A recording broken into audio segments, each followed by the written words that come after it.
So we need to pay attention to the side effects that we're feeling when we install something new in our homes, and then suddenly maybe there's a lot of irritability or difficulty sleeping. Well, here's what I would say. Unless you're like Amish and living out in the middle of nowhere, assume you're being exposed, because we all are. We're not. It's around us all the time. Right. And it's just a amount of exposure. And Jodi, had an unfortunate, situation where the smart meters were right on her wall, and not just one smart meter, like in a house. Several. She had an array of them. And no wonder she was dealing with what she was dealing with, because she was just getting bombarded, and they're not transmitting the whole time. If I'm not mistaken, there's times at night where they start sending back all the data to their to home base, so to speak. So it's not so it does spike and come back down and all that, but everything is causing everything that we use. I mean, even like just think about the wires running through your home, right? We have wires pretty much throughout the whole home, and as current runs through that wire, it creates a field, and that's called dirty electricity. So a lot of it is not clear. There's a lot of noise. There's a lot of spikes, and so dirty electricity is also part of it, right? So we're being exposed in so many ways. It's it would be irrational to not think that you're being exposed, because there's so much of it. It's just a matter of how much of an exposure, and distance from these fields makes a big difference, right? So even creating a little bit of of distance between you and a cell phone, as an example, will dramatically impact the effects. As a matter of fact, if you can find the little fine print on your phone, right, on the cautions and the warnings, they tell you to keep your phone a certain amount of distance off your body. Yeah, they do. So then I've been told that people who are maybe carrying their cell phones in their pockets are experiencing some difficulties in their reproductive area because... Oh, absolutely. Why do you think breast cancer was? I mean, breast cancer was on the rise for a couple of reasons. One, bras are addicts, right? Especially that underwire. That wire is a connectivity to the EMF. Ooh. But then, which is why I wrote the article, Why I Ditched My Bras for My 58th Birthday, right? Yes. But then they're taking their phone and they're putting it by their breast. They're putting it, and they go jogging with it. So what I have done, let me make sure I don't hang up on our call. Hold on. So I have on my phone these 3 neutralizing stickers. Now, it used to be that I used to use one sticker, but it doesn't work with one sticker. You need 3. I'm here to tell you, and I love these stickers. They work well.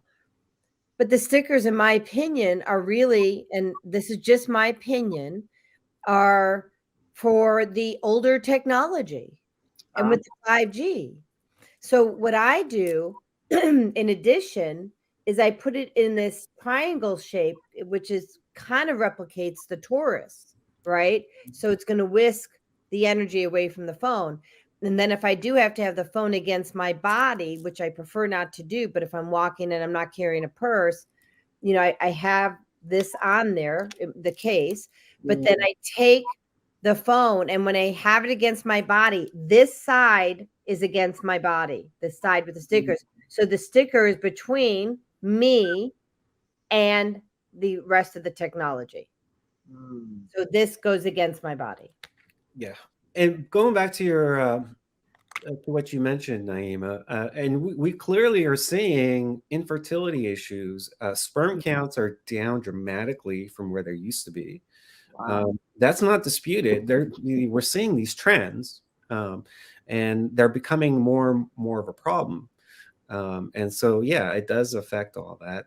And especially these little kids, right? I mean, think about these little kids with on their phone, a lot of times like on iPads all day, but they're still young, they're growing, right? And they typically will put it right on their groin area, right? It's actually covering a big part of their body because they're so small. But there are these things, and it's Wi-Fi connected.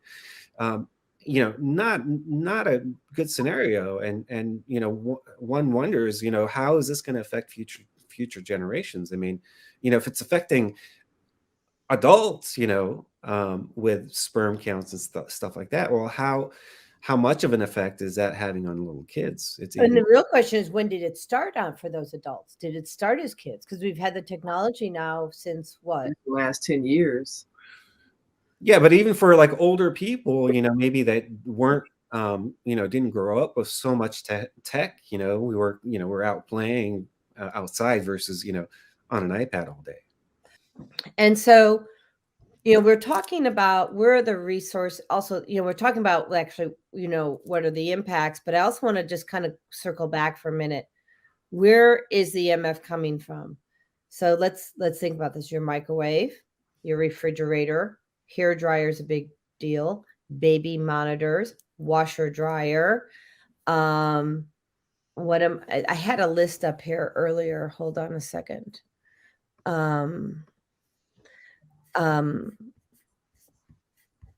Did I say microwave?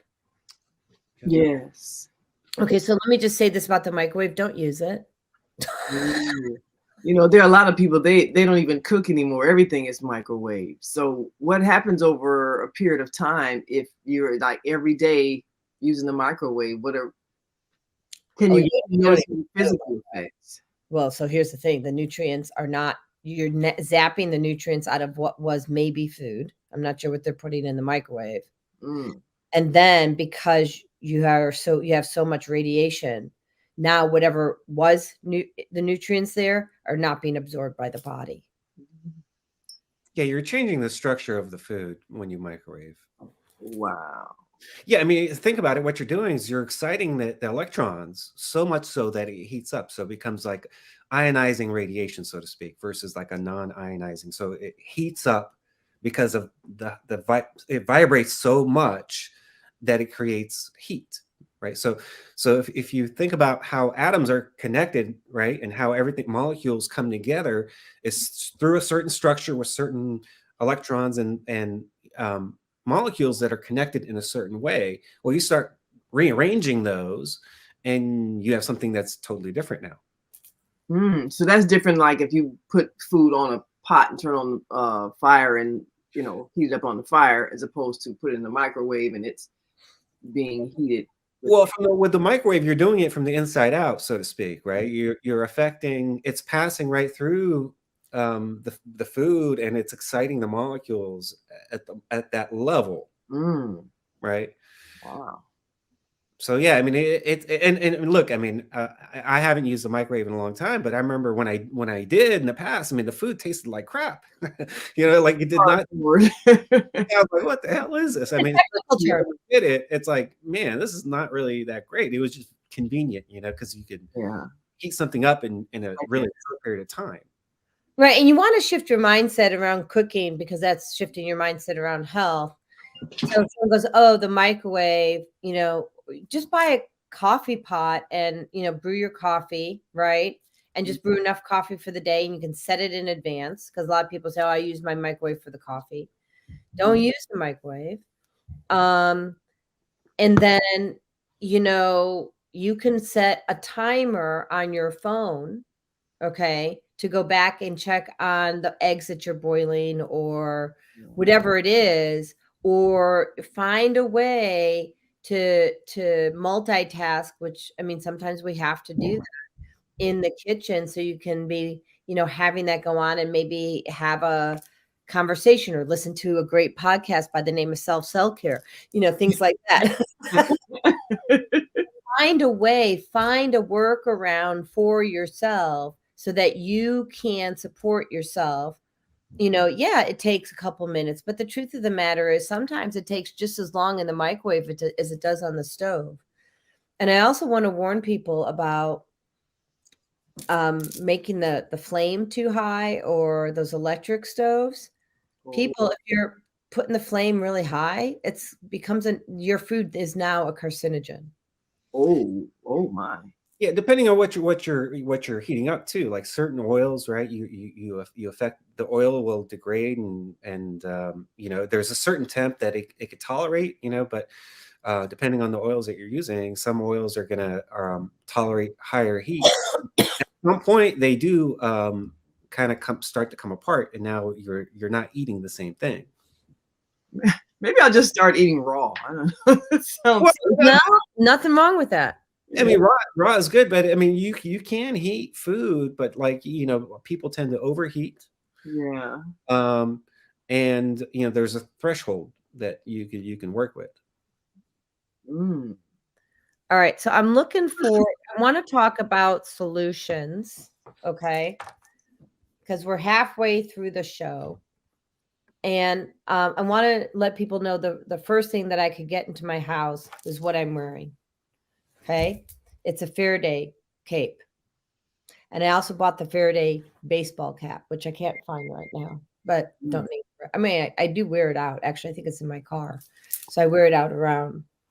That was the very first thing I bought. I overnighted it to my house, and it literally blocks EMF. So I would wear it when I went out, and then I also let it double as a blanket because it's a cape. It's got let me just.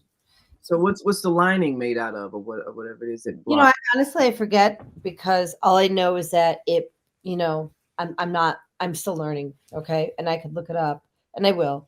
So it's got these buttons. So I wore it as a cape, and then at night I put it over myself and I slept with it. Wow. Okay, so that was part one, and then the birds and Andrew had this blanket. You know, so another Faraday blanket. So are there certain materials that are best to block EMF waves? It's like, I don't know, Raj, you know what it is? I could look it up. But. Yeah, typically they're using like a thin metal kind of type, like almost like a foil, right? Something that's going to conduct. That's conductive, right? I'm sorry, the foil hats, right? You know. Yeah, tinfoil hats. I mean, that's essentially what it is, right? But different material, but it's usually like a very thin kind of metal that you can put into a like a fabric or something like that. So a Faraday cage is just gonna shield it, right? So like kind of like a mesh. It's like a little thin metal mesh, so to speak. Thank you. I just researched quickly the best ones and bought it. Honestly, I mean, I just, you know, there's only so much you can do in that short period of time. So that was part one. The second part was, what's it? Do LifeWave first, or did I do Cloud? I did Cloud. So then I bought 4 PMF devices. So this bubble, and it's one for me, one for Andrew. Do you want to talk about, or do you have a video you want me to show on the bubble? Well, we have a short video on the website if you want to take a look at that. It's just about EMF and the exposure that we have. But the bubble is an EMF converter, and it actually does a few things. It's not just an EMF converter, but it's also the world's smallest PEMF device that you can actually wear. So yes, it's an active device, not just an EMF converter. It converts the frequencies around you, so it doesn't block, right? So think about, so a lot of people will think that they're blocking signals, as an example, when they put like little things on their phone. Well, if you block everything, then you really can't use your phone, right? Because it operates on these systems. But what you're doing is you're converting, you're transforming, transmuting the information to you know, taking the harmful information and converting that into more beneficial bioresonant information that's going to support your body versus stuff that's going to hurt your body. Right. It's harmonizing it. Yes, correct. It's harmonizing the frequency. So there's chaotic frequencies, and we have a caller, so we're going to take that in a minute. We have chaotic frequencies, okay? And we have coherent frequencies. And so that EMF is chaotic, and this makes it coherent, which is, healing for the body.